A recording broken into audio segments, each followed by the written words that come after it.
Welcome, ladies and gents. We've had some fantastic news lately in the world of Alien and Predator. And this piece of news, you read from the sort of headline, Predators was actually going to be a trilogy. Interestingly enough, Arnold Schwarzenegger was going to return. All these interesting tidbits of information have been revealed. This is actually new to me. It may have been revealed before in the past, but I don't remember ever hearing about this. It could have been pre me making videos on the internet. I don't know. But this is a new interview with one of the writers of Predators. Now, Predators was, of course, that third movie where they were on a game preserve planet. It's actually a guilty pleasure of mine. I actually don't hate it at all. I think it's quite good, to be fair.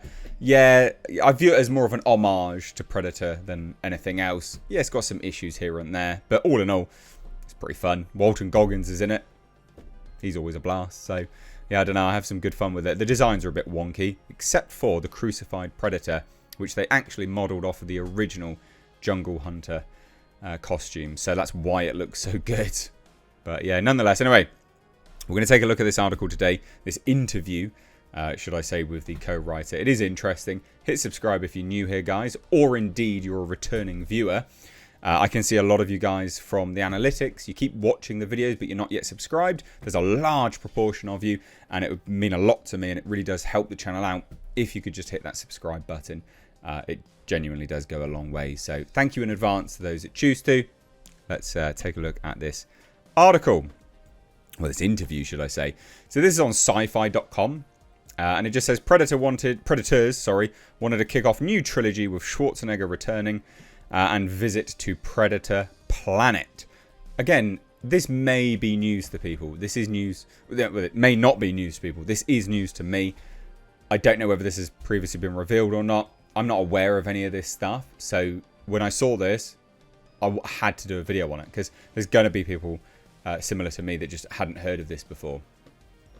And, you know, no matter how big of a fan you are, it is difficult to consume every single piece of content available to know absolutely everything. So, yeah.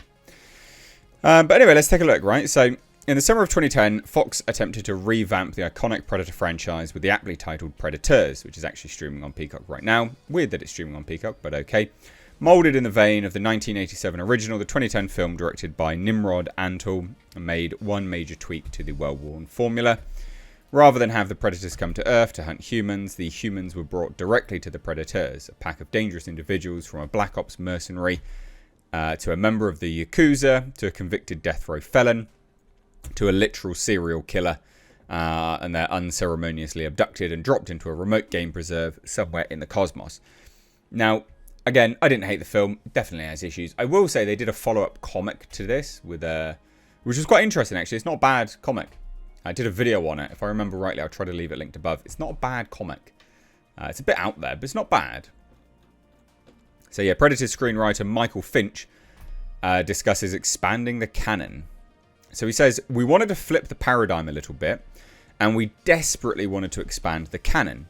And this is Michael Finch, who co-wrote the movie with Alex Litvak, and more recently penned John Wick Chapter 4 alongside Shay Hatton. So he spoke to Sci-Fi Wire over Zoom. Quote, it had sort of gotten stuck in a death spiral a little bit. They come to Earth. You don't really learn anything particularly new about them. It's not the story. It's not the characters. It's just now, can the filmmakers make the kills more gruesome and interesting? It became base horror. And we wanted to do something a little bit different. That's good. There's no issues with that. That's a good sentiment to have. I think that's good. That is good. You know. In the reason why they are as popular as they are as creatures is that, you know, you don't know much about them, but we've learned a lot about them in various other medias like games and comics and stuff like that. And people really like the Predator as a species, the Yautja, as they're known. So I think that's good. I think it's good to expand these kind of things. You know, you do need to explain little bits and pieces and drip feed new information. So it's smart, I think. Right, so let's take a look at some of this interview as well. So it says, Finch and Litvak's new addition to the lore came in the form of a civil war going on between super predators and these ordinary predators, Finch notes. That's actually his direct quote there. While they were able to touch on this narrative thread a little bit in the film, budgetary restrictions precluded the production which had Robert Rodriguez on board as producer, from moving forward on the screenplay's original climax in outer space, featuring, quote, a battle or big firefight. That would have been really cool. It makes sense as well. You can kind of see where they would have gone with that. You know, the ship firing up and things like that. Interesting. Genuinely, actually interesting. So, undeterred, however, the two writers tackled a significant rewrite over the course of a single day, adding in the character of Noland, played by a wonderfully unhinged Lawrence Fishburne, who has survived on the reserve for years, losing his sanity in the process. That was something that they did in one day. Interesting. I can kind of see that. You know, I think that works quite well. Another unrealised hope was to have Arnold Schwarzenegger reprise his role as Dutch and kick off a trilogy of films that would have culminated in a visit to the Predator's planet of origin. So he says further, per Finch, the team really wanted Schwarzenegger to make an MCU-style cameo right after Royce beheads the Super Predator in hand-to-hand combat. Quote, a ship lands, smoke comes out, Predators start walking out, you're entirely fucked. You don't have a chance, you're out of ammunition, you're bleeding, you've got a stick in your hand. These guys are coming out, the smoke clears, one of them pulls off his helmet, and it's Schwarzenegger. He's part of that clan now, by virtue of the fact that he had beaten this Predator in the first movie. He'd become very interesting to the Predators, and he'd been taken and become one of them, essentially. What a cool idea. And that actually plays off the comics with a character called Machiko Noguchi. That's quite smart, actually. That's a great idea. So unfortunately, the mythical action star was too busy serving as governor of California at the time, and the plan never gained much momentum. Nevertheless, Finch and Litvak still had big plans for the next two installments, the second of which was going to take place on a mothership orbiting the atmosphere above the game preserve planet. Quote, the only way to escape is to fight their way out, so they have to take control of the ship. It was going to be in space and keep expanding the lore of the Predators in general and start establishing a clan structure. From the outside, they appear to be the same, but their attitudes and cultures are very different from the inside. I like it. So the third entry would have brought audiences to the Predator Homeworld, which was briefly glimpsed in AVP Requiem. Quote, we never really got there, but we were thinking of modelling it on ancient Rome, gladiatorial combat, internecine warfare, native clans on the outside, and more established ones on the inside. Mostly, that's cool, native clans on the outside. Mostly, we wanted to show a civilization that was crumbling under its own weight a little bit. They had evolved so far, they conquered everything in a weird way, and were sort of collapsing under their own weight.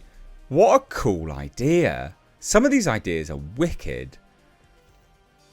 What's more, we learned that the super predators were juicing themselves with the genes from the most badass species across the universe, a concept that would come into play nearly a decade later in Shane Black's The Predator. They pick and choose the baddest opponents that they can find, and if they're worthy, they take their DNA, separate those things that make them dangerous and implant them in their own DNA to improve themselves.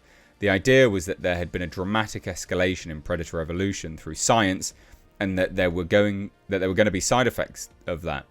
Be careful what you wish for, in a sense. That is wicked. These are some really badass ideas. Despite the fact that Predators went on to become the second highest grossing title in the franchise up to that point, Fox never greenlit a sequel based on the tepid critical reception. Retards. Finch partially chalks this lukewarm reception up to fans feeling burned after a pair of less than stellar follow-ups centered around the universe's greatest hunter. As such, they felt particularly protective and reverent of the 87 original. We were still functioning under the paradigm of let's take the existing world, the existing look, feel, sense, and sensibility. I think our movie wasn't loved because it was not a true reimagination, and it was coming on the heels of some pretty obvious cash grabs on some of the previous sequels. To their credit, Fox took that paradigm, threw it out the window, and basically said, look, we can't win by trying to remake a version of the original, so let's do something entirely different, which I think was a really, really smart idea. It also indicates a path forward for a lot of IPs that got kicked around and beaten down a little bit. We need to take these beloved titles and reimagine them. Not that reimagining. Where we were trying to build bigger and bigger films, they're going smaller and smaller in a sense, which is very smart. It's cost effective, it's dynamic, it's different, it's not derivative. Ours was an homage. We were trying to stay true to the spirit of the original, while Disney's moved away from that nicely. I think some of these ideas are wicked. Hey, but there you go. I like this quite a lot, genuinely. Some of these, that is a trilogy I would have liked to watch. I think that would have been badass and cool. Like the Predator Homeworld just crumbling it under its own weight. That's a cool idea.